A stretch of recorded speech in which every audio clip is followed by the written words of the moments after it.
사는 그 계산을 먼저 할 용 소장님, 여기서 뭐 하십니까? 강장군이 네, 오셨습니까? 안녕하세요. 저는 강장군이 유튜브 채널을 시청하고 있었습니다. 네. 저는 이렇게 짬나는 시간대 항상 강장군님 채널을 이용하고 있습니다. 아, 너무 고맙습니다. 네, 이 강장군님 채널은 항상 이게 틈나는 시간대 보기 너무 좋더라고요. 아, 그래요? 그러니까 저도 강장군 채널을 보면서 많이 배우고 있습니다. 네, 오늘 어쩐 일이시죠, 근데? 오늘 저희가 광안리에 와 있잖아요. 네. 광안리 부동산에 대해서 우리 강장군님과 같이 좀 이야기 나누고 싶어서 저희가 오시라고 했습니다. 네. 광안역 뒤쪽으로 해서 최근에 핫한 광안 드파인이 들어온다고 들었어요. 맞아요. 혹시 오늘 그 주변도 둘러볼 예정인가요? 네, 그래서 제가 오늘 광안리 부동산에 대해서 키워드 2가지만 딱 말씀을 키워드 드리고 2가지? 네, 시작하고 싶어요. 아, 어떤 거죠? 첫 번째는 도로, 도로. 두 번째는 재개발, 재건축. 아무래도 이제 도심이다 보니까 재개발이라든지 재건축 같은 도심 재생이 많이 일어나는 곳이잖아요. 네. 그리고 첫 번째 제가 도로라고 했잖아요. 네. 저 뒤쪽으로 보시면 네. 여기가 장백골 상거리입니다. 오. 그러니까 광안역에 내리시면 광안리 해변을 이용하기 위해서 맞아요. 광안역에 내리거든요. 네. 그러면 이 광안역에서 내려서 보통 이 장백골 상거리를 통해서 쌍용리가 디오션, 네. 그 아파트를 지나서 해변으로 가거든요. 그래서 여기가 유동인구가 굉장히 많은 곳입니다. 여기가 그럼 역도 가깝나요? 바로 초역세권입니다. 이 장백골 상거리를 통해서 역을 바로 이용할 수도 있고요. 해변으로 갈 수 있는 통로이기 때문에 네. 차량 이용, 그 다음에 도보 이용이 굉장히 많은 곳입니다. 네. 주변을 한번 같이 둘러보시죠. 네. 네. 그래서 제가 서두에 말씀드렸듯이 네. 광안리는 이 도로가 중요하잖아요. 네, 그렇네요. 첫 번째로 해변을 끼고 있는 광안 해변로. 해변로, 네. 두 번째는 그 해변로와 상업지를 끼고 있는 광남로. 광남로. 세 번째는 우리가 지금 걷고 있는 이 광안역이 있는 네. 수영로입니다. 오. 네. 그리고 또 하나 중요한 거는 제가 금방 해변으로 갈 수 있댔잖아요. 여기서 거기가 광안로입니다. 광안로. 네. 오. 그리고 우리가 광안역에서만 내리지만은 실제 해변거리는 이 광안역보다는 금년산역이라고 이 다음 코스가 있거든요. 네. 이 금년산역이 더 가까워요. 근데 드파인 분양가가 좀 사악하다는 소문이 있습니다. 아, 사악하다 못해 거의 악마급입니다. 악마급. 아니, 그 용 소장님은 어떻게 생각하세요? 일단 평당가가 3,500만 원. 3,500. 84 기준으로 12억 3천. 네. 어떻게 생각하십니까? 12억 3천이면 저는 해운대 갈 것 같아요. 아, 그렇죠. 비싸도 너무 비싸다. 맞아요. 그래서 자신 있는 사람만 들어와라. 그 파인 같은 경우는 26년 6월에 네. 그러면 한 1년 8개월, 9개월, 뭐 오. 10개월 정도 남았죠. 보통 1년 정도 남기고 후분양을 하는 경우가 많은데 네. 여기는 후분양도 아니고 그렇다 해서 다른 아파트처럼 선분양도 아니고 약간 좀 애매한 건 있어요. 그래서 입주가 생각보다 조금 빨리 다른 아파트보다는 도래합니다. 그래서 12억이라는 돈을 잔금을 칠 수 있는 분들은 뭐 너무나 좋은 입지의 아파트이긴 하잖아. 네. 그게 아니고 약간 투자성으로 좀 보신다면 코피 터질 수 있습니다. 코피 터진다. 와. 근데 요즘 또 보면 그런 고분양감에도 불구하고 분양 흥행을 좀 시키기 위해서 네. 우리가 하는 이제 프로모션 같은 게 있죠. 네네. 계약금 5%제. 계약금 5%. 와. 예. 그런 거는 좋은 겁니까? 안 좋은 겁니까? 투자자 입장에서 보면 그래도 일단 당장 내 돈이 작게 들어간다는 거. 그렇죠. 반밖에 안 들어간다는 게 좋은 점이죠. 일단 투자금이 적게 네, 들어간다. 좋은 점인데 이게 실거주나 실제로 광안 드파인을 목적으로 하지 않는 사람도 네. 흔히 말하는 투자, 가수요 이런 사람들도 들어올 수 있기 때문에 사실 청약 경쟁률은 제가 볼 때는 좀 괜찮을 것 같아요. 네. 근데 어. 계약률이 어느 정도인지는 좀 지켜봐야 될 것 같습니다. 네. 근데 오늘 조금 있다가 이제 드파인 현장으로 갈 건데 네. 굉장히 재밌는 거래 사례가 있어요. 아, 그래요? 네. 어느 정도 재밌습니까? 어떻게 보면 깜짝 놀랄 수도 있습니다. 네. 네. 한번 가보시죠. 여기가 어디죠? 네, 여기가 바로 광안 드파인 이번에 이제 분양하는 아파트의 진출입로가 보이는 곳입니다. 지금 딱 보면 네. 저기 정면에 보이는 게 광안자입니다. 그렇네요. 네, 그리고 지금 잘 안 보이겠지만은 이 건물 뒤쪽으로 건설되고 있는 곳이 광안 드파인입니다. 그래서 이 도로를 잘 보셔야 되는데 네. 제가 아까 수영로를 기점으로 해서 최고가에 거래된 게 한 평당 6천 6천. 그리고 매물도 지금 6천 정도 나오고 있다고 말씀을 드렸잖아요. 네. 예전에 이 도로 4차선 도로죠. 네. 이 도로가 우리 강장군님 옛날 사진 띄워주시겠지만은 네. 여기는 이 도로에 건물들이 쫙 있었어요. 아, 원래 그러면 굉장히 도로가 좁았겠다, 맞죠? 원래 도로는 여기 차가 내려오는 차 있죠. 네. 요 차선밖에 없었어요. 아, 한 차선. 한 차선밖에 없었습니다. 아. 그래서 광안자의 입주민들은 불편했겠죠. 근데 광안 드파인이 들어오면서 이렇게 도로가 확장이 되었어요. 사실 여기서 또 짚고 넘어가야 될 포인트가 있는데 우리가 아파트 재개발이라든지 재건축이 되면 많은 규제가 있습니다. 특히 재개발에서 좀 조심해야 될 게 재개발이 된다 하면 건축 허가가 나기 위해서는 교통 영향 평가 같은 걸 합니다. 이렇게 대단지 아파트에 갑작스럽게 인구가 늘어나잖아요. 네. 그러면 교통이 혼잡해지겠죠. 그 혼잡한 교통을 어떻게 해결할 건가에 대해서 그 규제가 있거든요. 국가에서 규제를 해버리네요. 그렇죠. 그래서 이 재개발 같은 경우는 교통영향평가가 굉장히 중요합니다. 네. 그래서 광안 자이 같은 경우는 입주할 때만큼은 이 도로가 그렇게 넓지 않았잖아요. 그 정도로 영향을 미치지 않았다고 판단했겠죠. 네. 근데 광안 드파인이 딱 들어오면서 1200세대가 넘는 대단지가 들어오면서 교통에 뭔가 영향이 있다라고 판단이 되어서 여기에 예전에는 건물이 있었는데 이걸 싹 다 매입해서 도로를 만든 거죠. 진출입 도로로. 네. 이 말이네요. 저기 바로 앞에 이제 재개발이 이루어지고 있으니까 재개발로 인해서 교통이 늘어날 예정이니 여기 앞에는 진출입로를 확보를 해라. 그렇죠. 좁은 도로에서 넓어진 이유가 결론은 재개발 때문이다. 맞습니다. 인구가 많이 들어오기 때문이다. 그렇죠. 교통이 많이 늘어나기 때문이다. 그렇죠. 그래서 이렇게 재개발이 들어옴으로 인해서 네. 기반 시설인 도로가 확장이 된다든지 주변의 모습들이 많이 바뀌는 게 재개발의 특징입니다. 네. 주변에 재개발 하나 들어오니까 이렇게 많이 바뀐다 맞죠? 그렇죠. 사실은 이렇게 많은 세대수가 들어오고 또 주변이 바뀜으로 인해서 기반 시설도 좋아지면 사람들이 상가라든지 뭐 이런 것들도 이용이 활발해지거든요. 그렇네요. 그래서 우리가 부동산을 볼 때 이렇게 재개발 지역에 투자하시는 분들 정말 현명한 투자라고 봅니다.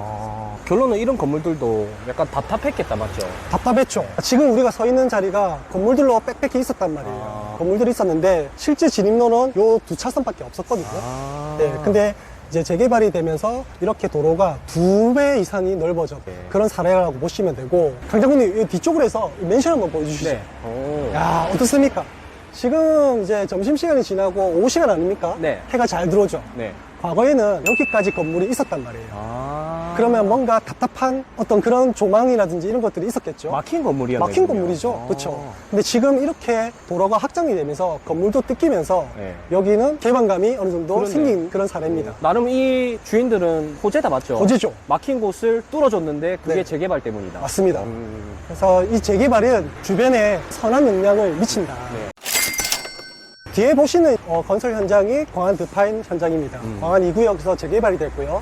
1200세대 정도가 됩니다. 9월 30일 날 특별 공고를 시작해서 10월 2일 1순위, 그 다음에 10월 11일 날 당첨자 발표가 예정이 되어 있거든요. 이제 건설 현장도 보면 이렇게 도로변을 다 끼고 있죠. 네. 도로변을 끼고 있는데 우리가 재개발 현장에서 또 유심히 봐야 될 포인트가 뭐냐면 출입구입니다.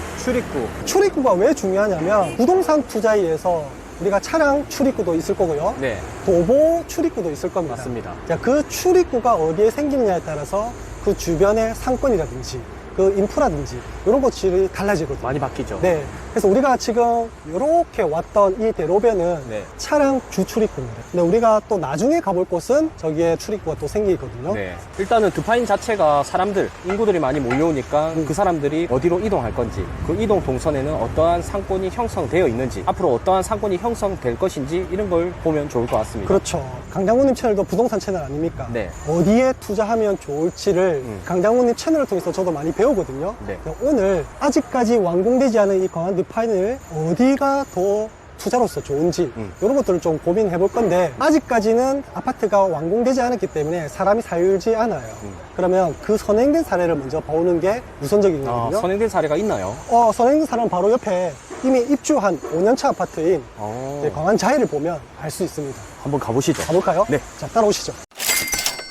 용 소장님, 네. 여기는 어딘가요? 자, 여기는 광안자입니다. 오. 네, 세대수 970세대에 2020년도에 입주를 한 아파트거든요. 생긴 지 얼마 안 됐네요. 이제 한 4년차, 5년차 이렇게 됐습니다. 오. 최근에 시세를 보니까 굉장히 많이 올랐어요. 지금은 한 9억에서 10억 사이 이 정도의 거래가 되고 있더라고요. 네. 아무래도 바로 옆에 광안드파인이 이번에 분양가가 한 12억 돈 됐죠? 네, 12억 됐으니까 야 7억, 8억은 너무했다 해서 그 기대감으로 최근에 좀 높게 거래됐고, 그리고 매물도 사실은 별로 없습니다. 이제.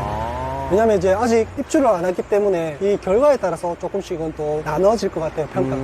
그래서 보시면 여기가 단지 내 상가가 이렇게 쭉 있는데 네. 저 끝에 보면 이제 살롱, 뭐 영어교시, 아이스크림, 부동산,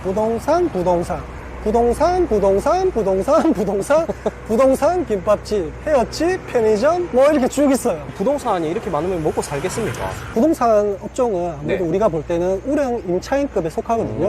아무래도 월세를 좀 많이 내는 업종이긴 합니다. 네. 근데 여기가 주변에 개발되고 또 아직까지 신축 아파트다 보니까 이렇게 부동산이 많이 들어와 있거든요. 네. 우리가 입주민으로 생각해보면 이렇게 부동산이 단지 내 상가에 많으면 사실 불편합니다. 그리고 상권으로 볼 때는 또 정상적으로 또 형성되기가 힘들거든요. 그렇죠. 네, 그래서 지금은 아직까지는 주변이 개발되고 있고, 드파인도 1000세대, 그 다음에 엘리뜰 220세대, 그리고 앞으로 광안 3구역도 1000세대, 그런 거를 좀 보고 이제 부동산이 많이 자리를 잡았는데, 근데 바로 맞은편에 이런 데는 지금 공실도 있네요. 그렇죠. 공실도 있죠. 네. 근데 내가 임차인이라도 사실 저렇게 시설이 좋은, 깨끗하고 좋은 자리에 임차를 하고 싶어 하는 거는 당연한 겁니다. 네. 근데 여기는 아무래도 맞은편에 주택가가 있었을 때는 장사가 아마 잘 됐을 거예요. 네. 근데 주택가가 지금 재개발로 인해서 갑자기 사라지고 공사 현장으로 바뀌니까 지금은 조금 별로인 것처럼 보이지만 앞으로는 여기 자리가 되게 좋아질 것 같아요. 맞습니다. 오른쪽은 단지 내 상가고요. 네. 왼쪽은 기존에 있는 건물들, 뭐 근린 상가 혹은 상가주택 이런 거거든요. 네. 위쪽에 보면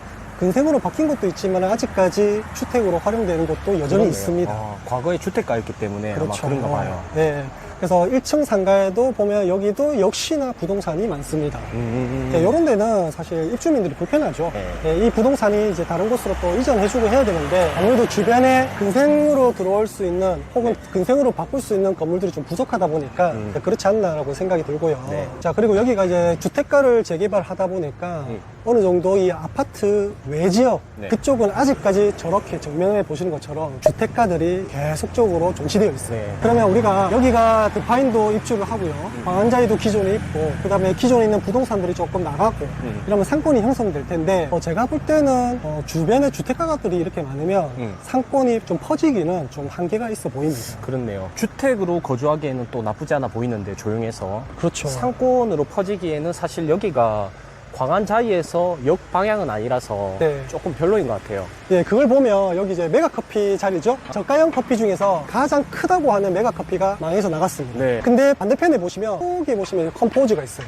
저기는 여전히 살아남았죠. 네, 같은 금액이고, 같은 뭐 저가형 커피지만은, 그래도 컴포즈는 입주민들이 바로 이용할 수 있는 동선이고, 네. 여기는 그래도 도로변을 한번 넘어야 됩니다. 건너와야 되니까. 네, 건너와야 되니까. 그리고 횡단보도도 없어요. 횡단보도가 없네요. 무단횡단해야 됩니다. 아니면 저기서 걸어와야 되네. 저기서 걸어와야 되죠.